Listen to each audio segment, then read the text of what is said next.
Hello and welcome back to my channel. Today on tap, we are doing a debrief of Wicked for Good because I've seen it twice now and I've finally had enough time to process it. Also, this was my hyperfixation as a teenager and it just means so much to me and we just need to talk about it. So if you're a Wicked fan or you just want to hear me yap about Wicked for the next few minutes, then just keep watching.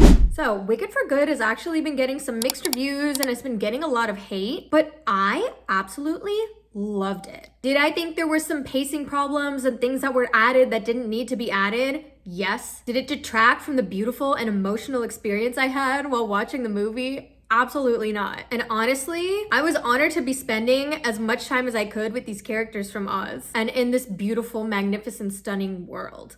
Let's talk about the standouts first. The first thing that immediately stood out to me was how amazing Cynthia's rendition of No Good Deed was.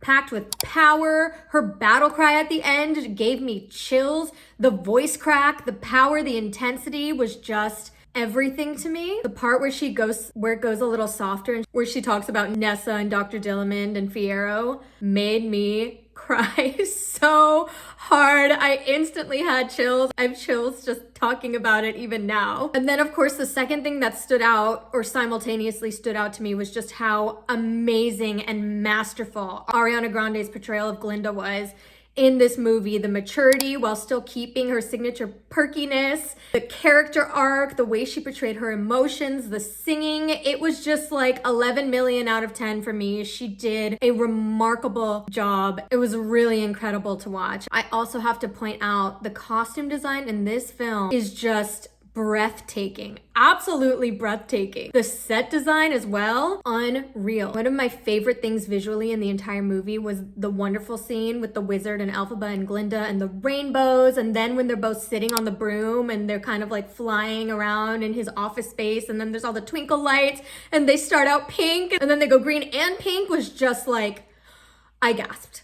The gasp, I gasped. It was just unbelievably beautiful. Another set design kind of set piece thing that was really memorable to me was when Glinda was in Madame Morrible's office and she's telling her to like smile and shut up or whatever, and then she pushes her and she lands in like the sea of Wicked Witch propaganda. That shot gave me chills. That was really, really intense and powerful. Something else that was incredibly memorable was just the entire For Good scene, but specifically the door scene and how they said, I love you. That wrecked me so much that I was literally unable to breathe. I was wheezing, I was sobbing. I sobbed more at that part than I did at the end of the movie. It was just so much, so emotional. I can't believe that Dorothy was just there chilling for that whole entire thing. And then just like sonically, as someone who's been a fan of the musical for over a decade and was literally obsessed with it, the renditions of As Long As You're Mine and No Good Deed, with all these added like synth things that seemed kind of 80s and like extra mythical and super cinematic, and I was just like totally here for that. Also, Fiyero and Bach were absolutely amazing in this film, like from the belting to the acting to everything, the entire performance, they really nailed it for me. I thought they were incredible.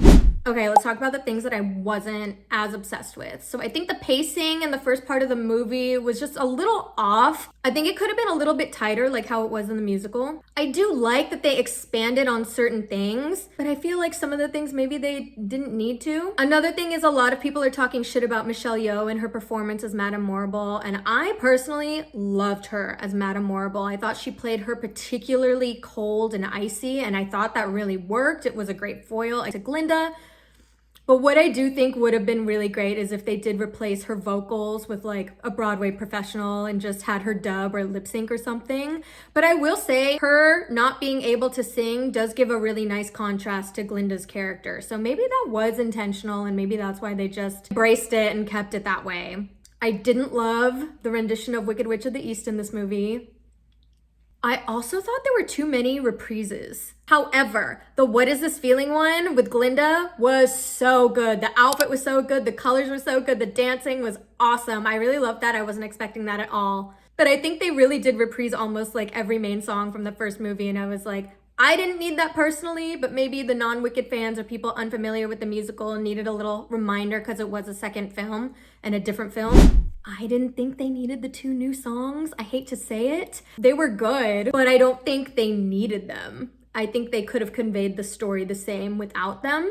I will say I do love how they literally show you the exact ending. In the No Place Like Home scene, or before elphaba sings that, you literally see her and Fiyero walking through the desert or the dune together. They show that right in that scene. The thing that I do love about Glinda's song, The Girl in the Bubble, is the crazy cinematography and with the past wardrobe outfits from the first movie and what is reality, what is not, the mirrors. That was really cool. So I did really enjoy that. And this is something that I just never liked in the musical to begin with, but I have a lot of conflicting emotions about elphaba running off with Glinda's ex and ex-fiance, and my personal feelings of, does that kind of violate girl code? Like, if I was Glinda, I would be so upset at my friend for doing that. But I think Glinda is just super mature or something, or she, you know, has this whole emotional arc for good and she's able to move past it. But that's always been such a weird thing, especially in the movie. It's a lot worse because they go from their literal wedding